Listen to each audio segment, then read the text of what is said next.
Hey, recovery kings and queens, this is Sarah, and welcome to You're So Annoying When I'm Sober.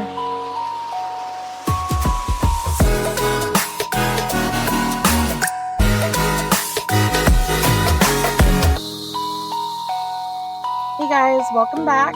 We're going to be discussing self-care today. Self-care is one of my favorite things to talk about and to do because it's all about yourself. And it's something that I didn't know how to do. I didn't know how to do these things for myself before my addiction, during my addiction, and even a little bit after when I was getting into my recovery. A lot of times people think that self-care is going to cost a lot of money, that it's just going to get your hair done, your nails did, and all the things. And those things do count, and those things are self-care, but it doesn't all have to be those type of things to care for yourself. So understanding the importance of self-care in your recovery is huge. When you're taking care of yourself and your recovery, everything kind of lines up. They say, recovery is a very selfish program, and that it is. It is very selfish because you have to take such good care of yourself for once. And you have to do things in order to make sure that you are taken care of. So therefore, in turn, you can then take care of everything else in your life.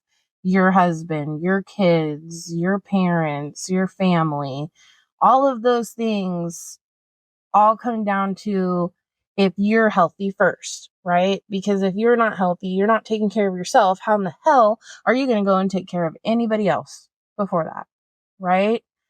So I believe self-care is so important, especially in recovery, because we tend to lose ourselves when we're getting into our addiction, and we tend to stop taking care of ourselves. And let's just be raw. Let's just be real.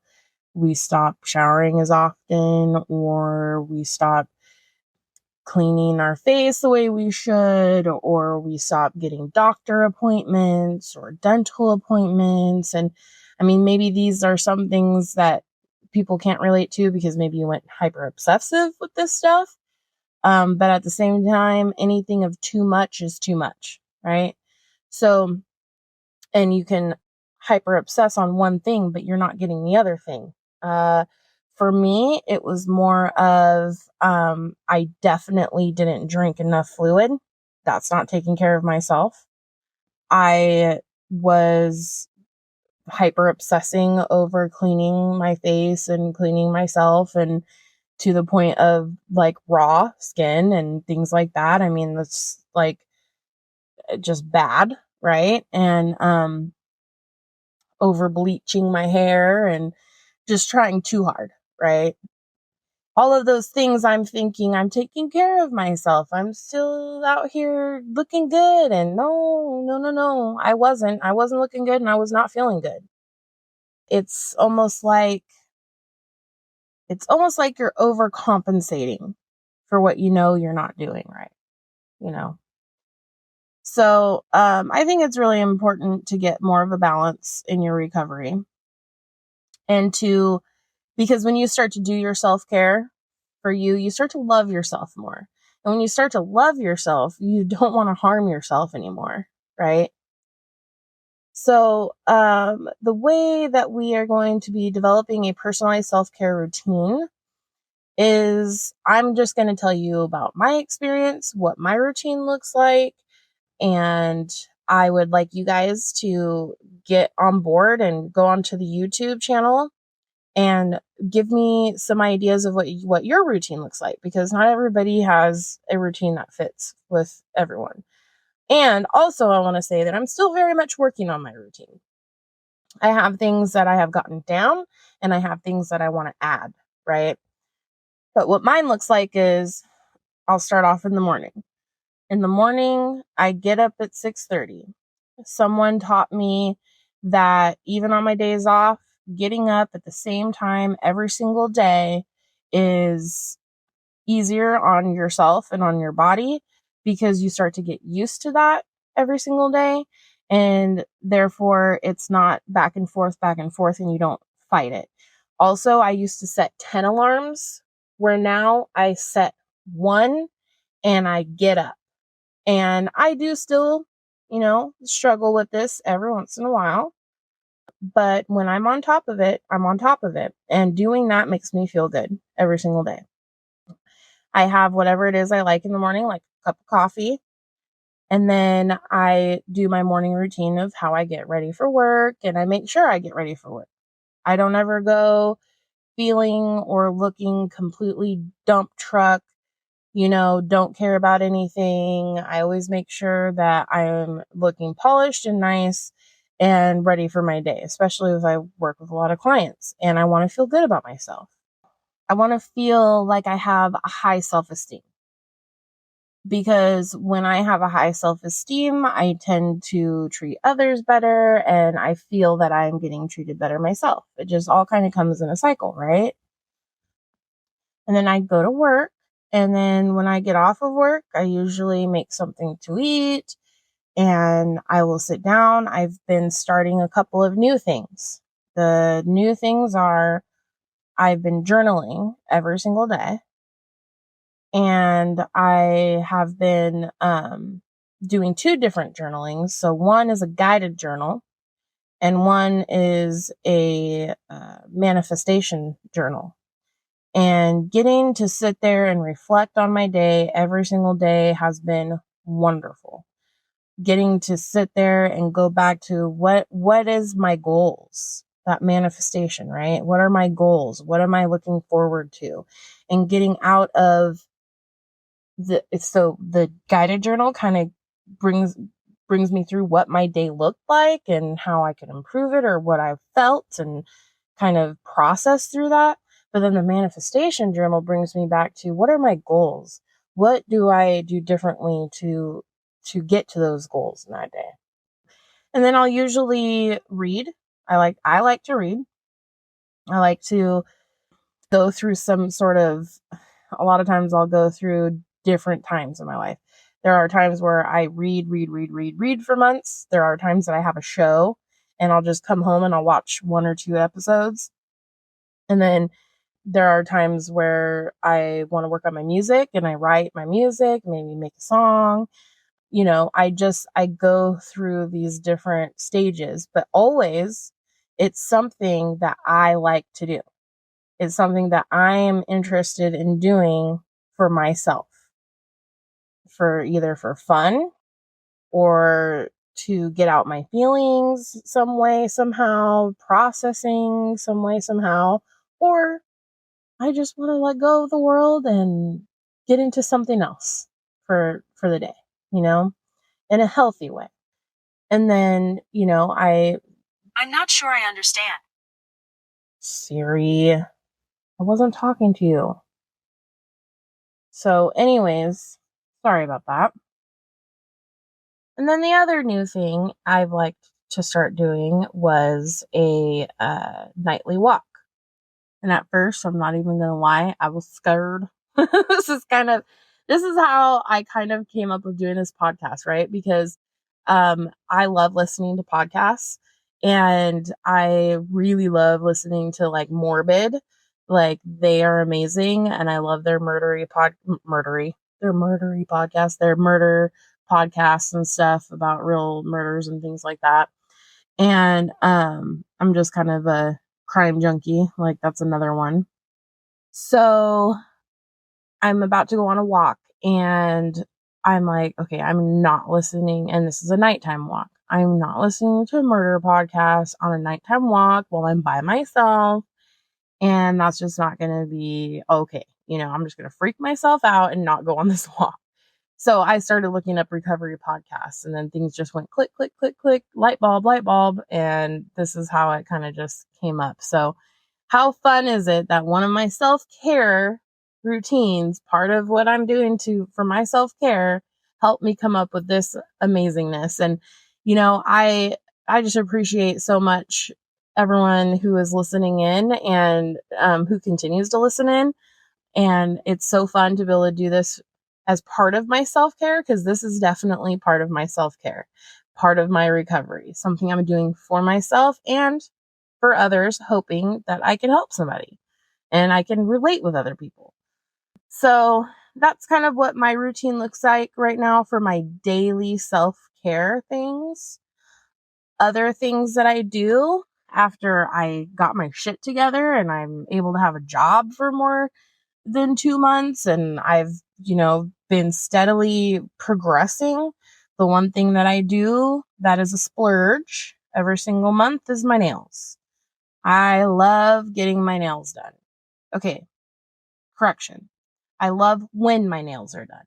I don't love going to get my nails done, but I love when my nails are done. And that's my splurge for every month.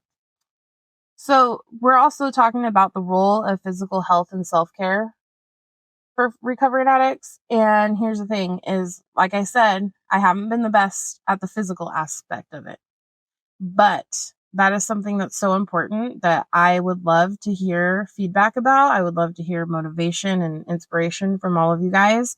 What does your routines look like? How do they make you feel? When do you find time for it? Right? For me right now, I'm just doing my nightly walks. That's what I can give for my self-care at this moment. And that's what works for me. But eventually I need to give more. Not I want. So, that's super important too, because it's also your natural endorphins, right? That's what actually gives you that natural dopamine. Because of being an addict, we need that natural dopamine. And it's a healthy way of getting that natural dopamine. And it's something that you can get addicted to that is okay to be addicted to in a sense, right? So I think that's definitely very important. And I'm still working on that. So nurturing your emotional well-being, I believe that comes in definitely in journaling, in talking with your sponsor, in being real with yourself, in processing what's happening in your life, in processing whether or not you're going to choose to let something emotionally handle you or trigger you or control you. I am so self-aware at this point. I know when it's because I missed my medication. I know when it's because I'm about to start my period. And I know when I'm just being petty, right? And that's how much I've gotten to know my emotional well-being. And what's so good about that is the fact that I can nip it in the butt right there. Okay, girl, you're just, you're being a little cray because you're about to start your period. It's fine. Have a little chocolate, sit down, chill out, and just let it out. Cry. Let yourself be emotional, because this too shall pass. Or, damn, you need to get on your prescription because you've been missing your meds, and I can tell. Those things are also self-care, making sure that you're taking care of your medication if need be, or if you know that you need to have a calm down and you need to have a sit down, you need to be grounded to your room for a little bit, right? Every once in a while, that's good.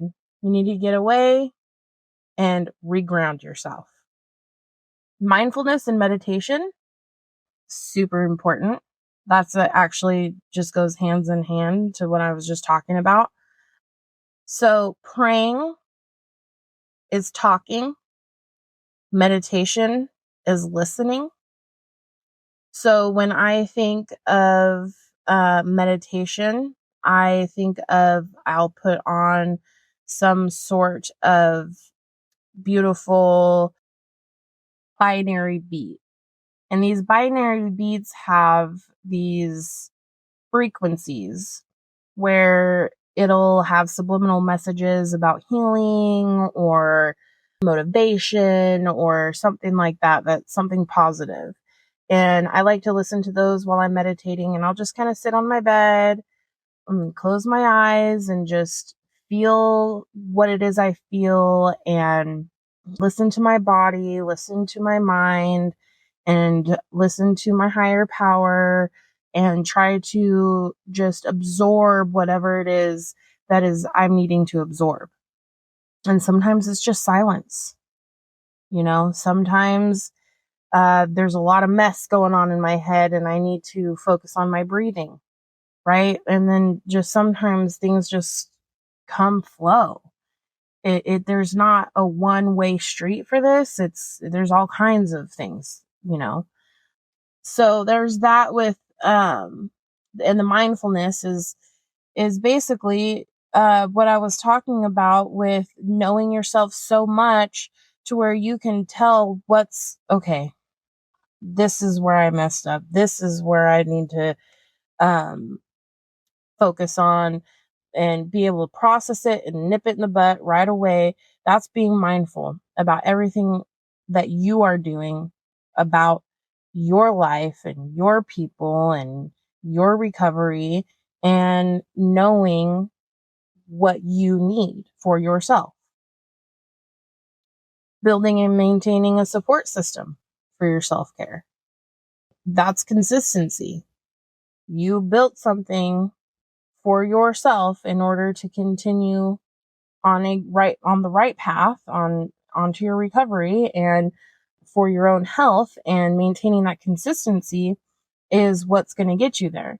And you're never going to be perfect, right?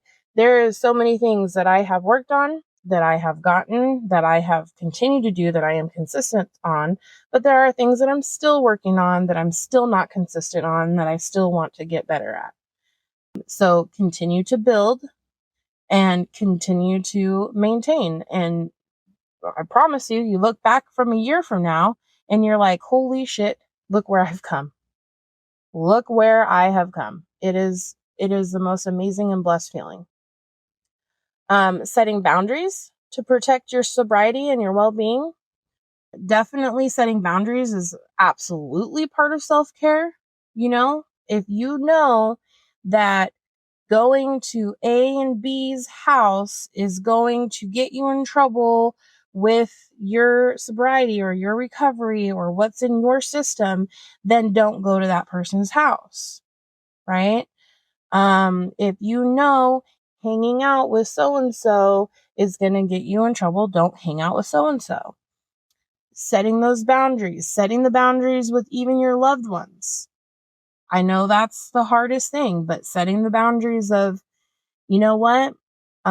If this is something that is going to affect me in a negative way, I can't be there, or I can't talk to you during this time, or whatever have you. Having those set healthy boundaries that protect you is self-care. And sometimes, even though it's the hardest thing you have to do, those are the boundaries that you have to make in order to be strong in your own recovery and in your own life and for your own good. Unfortunately, some of us definitely have it a lot worse than others. I for sure have not had to set such a boundary with my close family, but I know many that have had to, and it's probably the hardest thing I've seen them go through, because nobody wants to set a boundary with their mom, right? Nobody wants to have to only hang out at this certain time or talk at these certain times and worry about what is being talked about or whatever have you. That sucks. But if it's important for your own good and your own recovery, it is a must. Incorporating mindful eating and nutrition in self-care. Definitely working on that. That is definitely something I'm working on and I'm still struggling with. But I definitely see why this is on here, because, that is definitely a huge part of it. I mean, a lot of us, especially as women, a lot of times we're literally, a lot of times we end up addicts or continuing our addiction because of the weight loss part of it, right? And I know that's part of my story. I know that there's others that can relate to it. but that is definitely a huge part in some of ours. And so that is something that when I first got clean, I had to let go of because I knew I was going to gain it back and probably some more. And so, but now that I feel like I'm so strong in my recovery, I'm like, it's time to handle that. And I need to be consistent on that. And maybe me saying this to you guys is going to be a little accountability, and I'm scared. No, I definitely need it. I definitely need accountability on that. And I swear food is like a drug, and it is so hard to not give into, especially since it's so, I mean, I don't go to the store and see my drug of choice. All right. But I do go to the store and see all the food I want to fucking eat, you know? And that makes it really fucking hard. But I feel like if I can get off meth, damn it, I can eat right. Shoot. You know, I want to be one of those, like real mindful eaters, like real hippie chicks, you know what I'm saying? Like, just like, yeah, peace is world, bro. You know, like I just, or whatever. You know what I'm saying? Like, I just want to be like so zen and shit, you know? So, I think that's definitely important. Finding joy and fulfillment through your hobbies and interests. Well, check it out. That's what I'm talking about. Do you read? Do you do music or write music? Do you like to build shit? Do you like to go on walks or hikes? Do you like to knit? You know, do you like to make TikToks? What is it that you love to do? Because guess what? Do it. Do it. It doesn't have to cost a lot of money to do these things. And if something of a hobby that you have that is a lot of money, I mean, just figure out the way to do it in the lesser sense first and build up to that, right? You like to go golfing? I mean, I get it. I know, I hear it's very expensive, but shoot, go down to Goodwill, get a golf set, or Habitat for Humanity. They always have some golfing stuff there, and just take it to the drive or take it to a park or something just to start. You know, there's always an excuse, but there's always a solution. So what are you going to choose?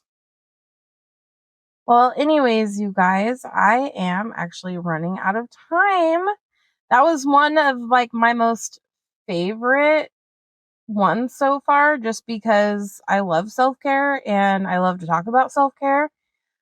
And what I would like to add is self-care apps that I wanted to share with you that I use and have used and use regularly that really help me. One of them is called Shut Eye. Earlier I was talking about how I would use those binary beats or the sound to help me sleep and meditate. And Shut Eye is a really good one for that. On top of it records you while you're sleeping. So that's kind of fun to listen to when you wake up, not going to lie. And then I also use MyFitnessPal. I track, you could track on MyFitnessPal or on your Apple. I track my steps and stuff on Apple. But I know that they have different apps for that, and it just kind of helps me to see where I'm at and how active I've been for my own mind and body and spirit. And MyFitnessPal is like a calorie counter and a weight thing, so I'm using that to also help me get back in um, progress of that physical self-care. Zinnia. Zinnia is one of my newest apps that I've loved. I use this one particularly on my iPad. It has different journals. You can doodle, you can write, and you can actually use a pen or a stylus to write or draw or put stickers on, and you just like make it your own personal time and your own personal journal. And I have a few different journals. I use one for my podcast, I use one for my daily, I use all kinds of different ones, or just I want to doodle, right? And then there's the motivation app. That one is cool because that will, all of a sudden, I'll get a notification that'll tell me some really cool motivational quote. And how funny is that a lot of times I probably needed to hear it. So the last one is the coloring book. I like certain coloring apps. It kind of gets you into a Zen state where you're just focused on different colors and creating something beautiful, and just kind of helps you pass the time and process your feelings at the same time. And it just gets you a lot stress free. And I've heard this one from a really good friend of mine who does this as well. And so I know that these few apps definitely help in your self-care. And so again, if you have any suggestions, please go to my YouTube. You can look at You're So Annoying When I'm Sober on YouTube. You'll find me there. And, tell me what you think.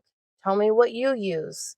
Tell me what motivates you, inspires you, and helps with your self-care routines, because I would love to put more into my routines that could help me as well. So, yeah, let me know what you think. I appreciate you guys listening again. And next week, we'll have another guest. See you next time. Hey guys, thanks for listening. And if you're still struggling, don't stay annoying. Get sober.